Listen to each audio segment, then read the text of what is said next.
Silk Island, Phnom Penh, Cambodia. Presented by Holidays on Shoestrings. About 12 kilometers from Phnom Penh, in the middle of the Mekong River, lies the long and skinny Kodach, or Silk Island as it is popularly called. It took only 15 minutes by ferry to cross from the mainland. Yet, it was a world away from the capital's hustle and bustle, and a great way to discover rural Cambodia and its tranquil village life. Pulling up at the jetty, we entered the ferry, tuk-tuk and all. Sailing past stilted houses and floating bungalows, we were totally fascinated. No doubt, this scene would look very different during dry season, when the river recedes to reveal high banks of dried out mud. But today, it was a sight for sore eyes.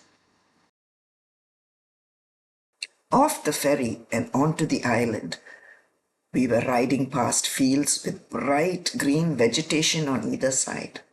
The cooling calm of the island not only was a great respite, but the views were truly scenic. This rural escape is so named due to its small-scale sericulture and rich tradition of silk weaving. And it was a fun way to learn more about Cambodia's silk weaving history that stretches back to pre-Angkorian times. A lot of effort is being made to preserve this dwindling art around the country. And Silk Island is home to many weaving villages. The main silk weaving center is about 1 kilometer from the ferry landing. I loved learning about how the silk was made. Our guide told us all about the process from start to finish. They keep back 20% of the moths for breeding to reproduce the next batch. So of course, the first stage is silk moth breeding. The silkworm starts off as a larvae, and after 9 days they hatch out and chomp on mulberry leaves. There are several days of eating, pooping, eating. When the worms are ready to go into their cocoons, they begin producing silk. The male makes 400 meters and the female makes 700 meters of silk per cocoon.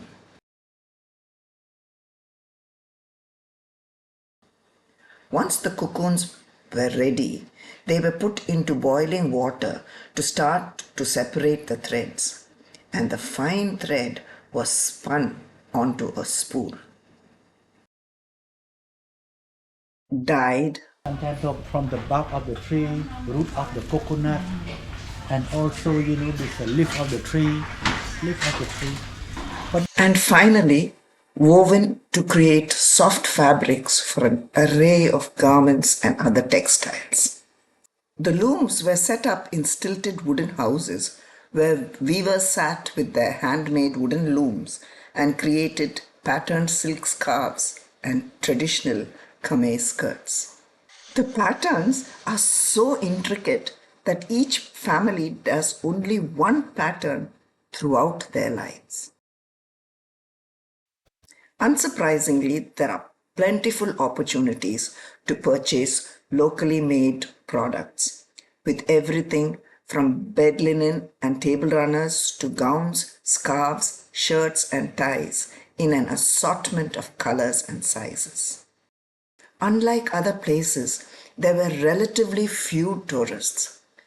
Glad we made the trip though, as we felt we had ventured far away from the tried and trodden track to a land that time forgot. Thank you for watching. If you liked this video, give it a thumbs up, subscribe, and tell your friends about it.